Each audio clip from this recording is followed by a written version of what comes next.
everyone! Today I have my hands on a pretty exciting lens. This is the new Sony 50-150mm f2 GM.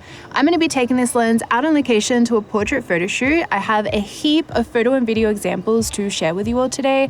I also have a feeling this lens has the potential to replace quite a few primes in your camera bag. So I have those primes with me today. I have the GM50 f1.2, the GM85 Mark II, and the GM135. And we're going to be taking comparison photos between those prime lenses and the zoom. I'm going to have all of that in today's video, so let's get started. I'm going to be using this lens on my Sony A7IV for today's photo shoot and the A9III for the autofocus test a little later on.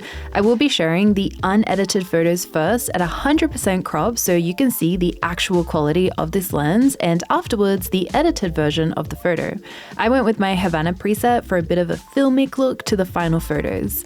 I know the Tamron 35-150mm f2.2.8 is going to be another competitor to this 50-150, so I have some side-by-side photos to share with that as well from a different photo shoot, which I'll post throughout the video. Now that you've seen a few photos, let's start with image quality. Sony don't play around with their GM label, as this lens produces really stunning images. In terms of sharpness, I would compare this lens to be pretty equivalent with the latest 28-70mm f2 GM, so both those zooms create images with a nice balance between sharpness and being able to see all the fine details and textures, but still maintaining a flattering look for portraits, compared to say the 24-70mm f2.8 GM2, which leans towards producing sharper images, which I personally think is more suitable for landscapes or photographers who are after that razor sharp look to their images.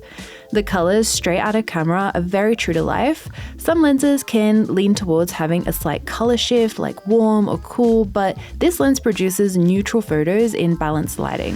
Woo, that was a big one. We love wind. It's always perfect weather when we're shooting. We never deal with wind, rain, nothing. Overall, I'm super happy with the image quality.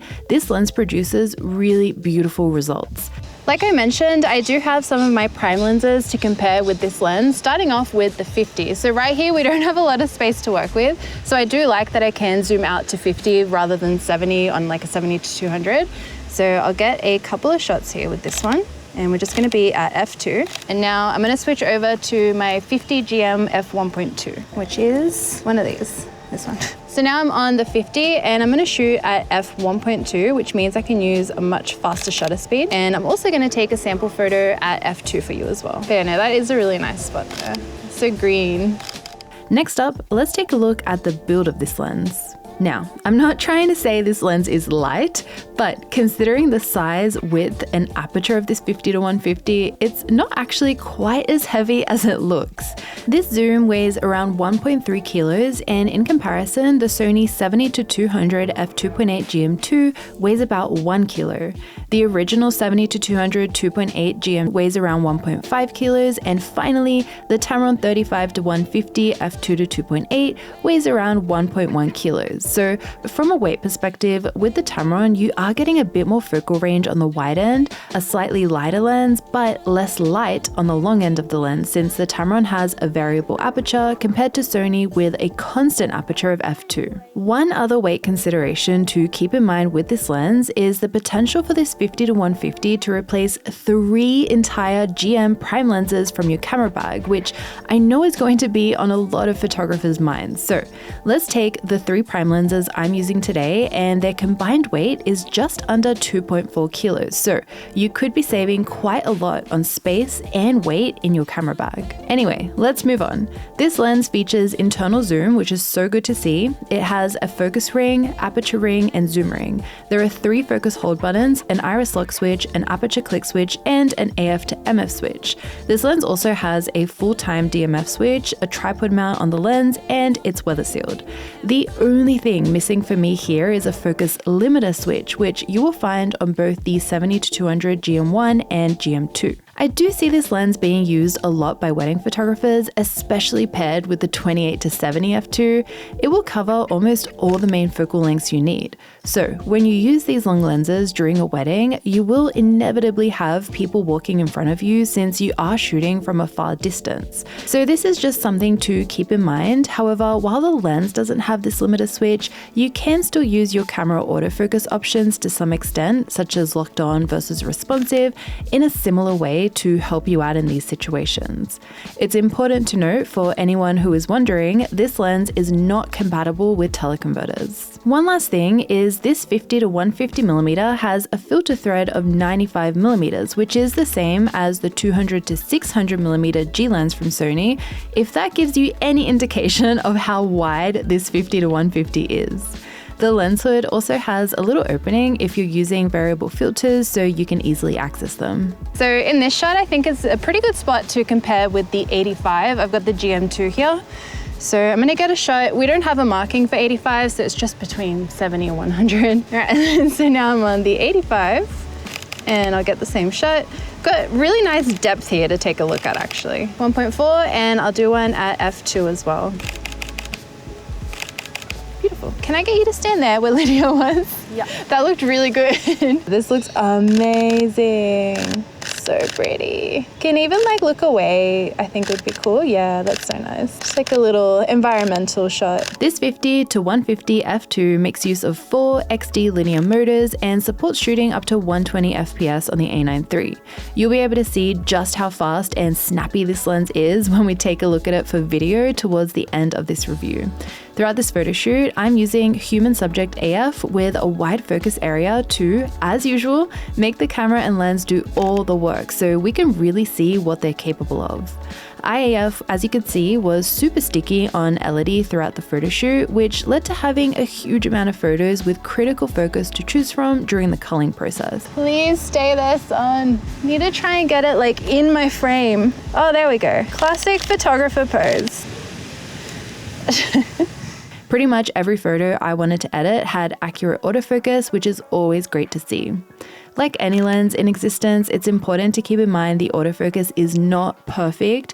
There were still a small handful of photos with missed focus, but this never got in the way of being able to capture all the photos I needed. I can easily rely on the autofocus of this lens to get the job done. This lens has 11 circular aperture blades, which helps produce very round looking bokeh. We had such great backgrounds to work with during this photo shoot, so the majority of my photos have bokeh to look at, which always makes me happy. The bokeh coming from this lens is really beautiful. It's super round, it's well pronounced, and clean as well. The out of focus area is so smooth and buttery. I love what it looks like. It's pretty cool to think about how far zoom lenses have come that they almost look like primes now. When I first started photography, you would never use a zoom lens to get photos with character and bokeh. Primes are where it was at for that kind of look. Now we are really spoiled for choice.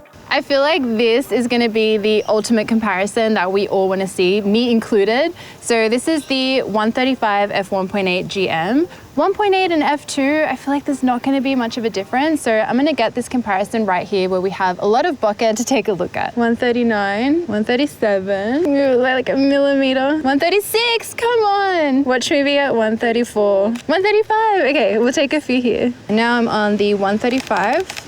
So I'll take a bunch at f1.8 and then I'll also flick over just 1 point on the aperture ring to f2. I wanted to get one more just like in the full sun. Ooh, okay, that looks incredible. Wow, that's stunning.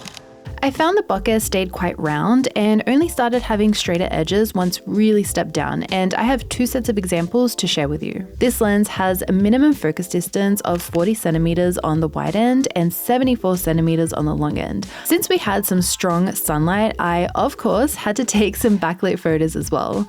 You'll see straight away as we move into the sunlight that this lens has quite a lot of ghosting when shooting into the sun. For me personally, I love this look as it can help add to the dreamy zoominess of a photo, which is usually the reason I'm shooting backlit in the first place anyway. For me, I do find the lens flare produced by this lens a bit of a drawback. It is quite large and can fill up a big portion of the frame depending on how you're shooting to the sun. In terms of chromatic aberration though, this lens creates very clean images, as I couldn't find any in the images that I captured. So who is this lens for? I think we are largely going to be looking at portrait and wedding photographers eyeing off this lens, and since this is my expertise, let's talk about it a little bit more. I feel like Sony have been targeting this group of photographers recently, since they also just launched the 28-70 f2, which could go really well hand in hand with this lens to offer a versatile focal range. An aperture of f2 still allows you to capture photos with bokeh and work in low light. I normally shoot weddings with prime lenses, but I tend to use them at f2 or 2.8 anyway, as I don't want to miss focus in any of my shots.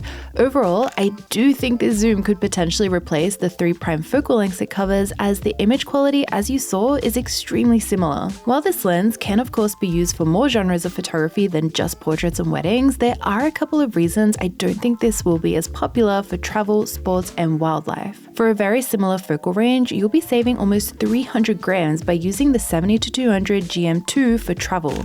This is the lens I personally use for travel photography, and I don't see myself replacing it with this 50-150 because of the size and weight. Another reason is this 50-150 is not compatible with Sony's 1.4 and 2x teleconverters, which I also use quite a lot while traveling to turn my 70-200 into a 140-400 for wildlife photography. One more thing to keep in mind is this lens doesn't have optical image stabilization, so stabilization will be very dependent on what camera you're using this lens on.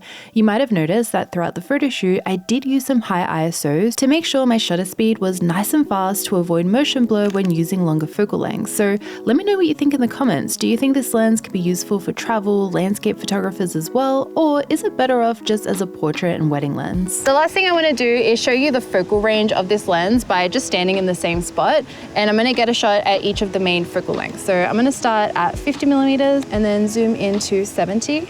Next is 100, and last but not least is 150. And I'll pop them all up side by side. And as always, I'm also going to do that again, but this time I'm going to move around to frame each of the shots to look the same. So I'm going to start off on 150 into 100. Next we have 70, and last but not least we have 50. Next up, let's see how this lens looks and performs for video. The shots of Elodie are with the Sony A7S III, and the autofocus examples with Dan and I are done on the A9III, so we are using this lens on 3 different camera bodies throughout this video. Just like photo, this lens is super fast at focusing and keeping up with a moving subject. It's very consistent regardless if you're using it at the widest focal length of 50 or the zoomed in end. I really love the image quality in video. We have lots of detail and sharpness, the separation is really buttery smooth, and the bokeh looks so beautiful. Just like photo, I found the colors in video super easy to work with. Dan filmed in S-Log3, and I used my own Rec 709 conversion light plus some minor white balance and exposure adjustments as usual to get the footage looking the way it does for the shots of Elodie. The autofocus tests, on the other hand, were all done in standard picture profile. There's a lot of ghosting and flaring since most of the shots of Elodie were done in backlight, but as you can see, it does a great job at holding focus. We also tested out focus breathing, and it is extremely minimal, which is great to see. I'm also super impressed at how this lens holds focus while zooming as well. From a practical standpoint, this lens is a bit too large and heavy to be used handheld. Dan found it to be a bit inconvenient to use out on location. I can see this lens being a better option to use on sticks instead if you need that reach and or separation for video, especially since it doesn't have optical image stabilization. That is all I have for today's review of this 50-150 f2. Let me know what you think of this lens in the comments. Do you think it's good enough to replace some of these primes? But as always, thank you so much for watching. I make new videos every single week, so I'll see you all next time. Bye.